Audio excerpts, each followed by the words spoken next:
Mr. Shields grew up loving vehicles. As a kid, his grandfather taught him how to use tools. After learning about cars with his grandpa, Mr. Shields went on to become a drag racer, along with his cousin. His cousin was extremely close, almost like a brother. The person that I looked up to most in my life and still do today was my grandfather.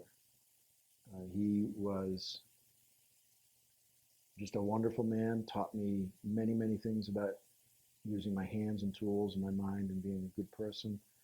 And to this day, he is who I think of when I think of that particular kind of question. Mr. Shields raced motorcycles and cars, but enjoyed racing cars more. When we were working together with the cars and racing, we were very close. We were like brothers. I have since moved away. We grew up, we grew apart. We're close, but unfortunately he lives back in New Hampshire and I live in Colorado. As Mr. Shields continued his journey of becoming a drag racer, he encountered difficulties. Well, I went to school. I was in high school and I went to school during the day. I was in track and basketball and baseball and I worked. And then at night I went to a school to learn how to be an auto mechanic. So that's kind of how I started getting into cars. And you had to take care of your own vehicle when you were younger. I couldn't afford to have mechanics do it, so I wanted to learn how. And yes, still to this day, in my garage or my big barn that I have, I work on my cars and my motorcycle, my kids' cars, and so forth. So I still tinker a little bit. These difficulties included his family not having enough money to support his car, his dad not supporting his drag racing career, and much of the competition having better cars than him because of his lack of money. Yes, I would still be doing it. I left that world when my father came to me one day and said, get a real job, because I was starting to get into doing the drag racing and cars and auto mechanics and things of that sort to be my career in life. And he was in computers at the time and I just got out of the military and said, go get a real job. I obeyed, I guess in some sense, my dad's request and went into the computer world. If I had to do it over again, I'd still be racing cars. Eventually, Mr. Shields entered into a drag racing tournament. He had a very fierce first match. He was up against a Super Sport Corvette, which was a very good car back in the day, especially when compared to his car.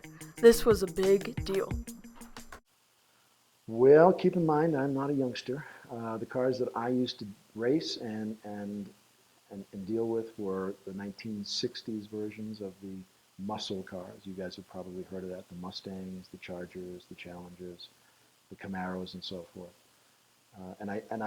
So that's the cars that were out there, and people would soup them up. The reason I think they were popular was they came out of the factory pretty fast. So people didn't have to put a lot of money into them to race them. They were already almost prepared for the drag strips or for racetracks. So, and that's what we had to deal with. So it was a matter of that's really where it was. That's what you had, and they didn't make the cars of today then, and nobody wanted the older ones. So it was what was available. But they were pretty cool, I gotta say. He went against a very fast car that raced 7 seconds, which was very fast. His car was only a 15-second car that still had a chance to compete. This quickly became Mr. Shields' most memorable moment during his drag racing career. No, I wasn't in the I did not have a number. I was not in the professional ranks, so they did not number me. What I did have on the car was the number that I chose to race against. Like I said, I was in the sportsman class, so I raced against a particular number. I used to test my cars a lot, so I knew what it could run in terms of how fast and how many seconds it would take to get down the drag strip. And that was the only number that was on the car, so that the people that were starting the race knew where to position us on the track and so forth. The countdown started, and they both revved their engines. Mr. Shields' car went first because it had a longer time. As soon as their times matched up, the Super Sport went.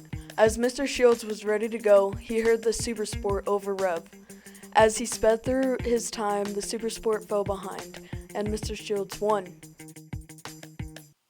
And that's the question that is the cool one. So, as I explained, I was in the sportsman class, and you pick your number.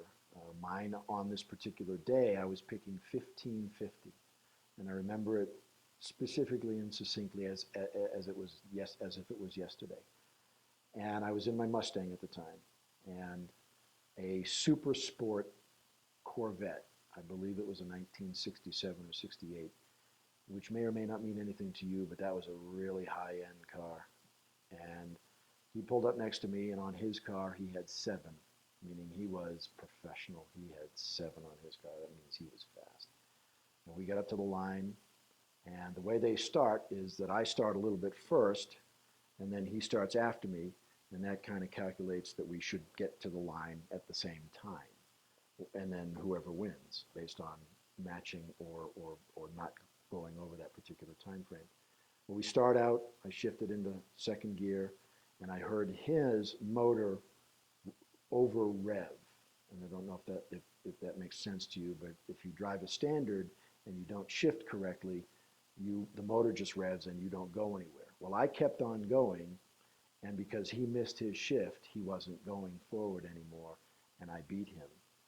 And he was extremely upset because he was professional and I wasn't. So he lost in the first round and had to go home, even though he could stay, and he didn't win his trophy and his money. But it was really cool to beat, from my point of view. I had this nice car, but I beat a Super Sport 7-second Corvette. And I never did it again, but that was a day that I'll never forget. One of Mr. Shields' greatest passions was drag racing. Eventually, he got his chance against a Super Sport and won. Sadly, Mr. Shields had to stop his drag racing career because his dad told him to get a job in computers.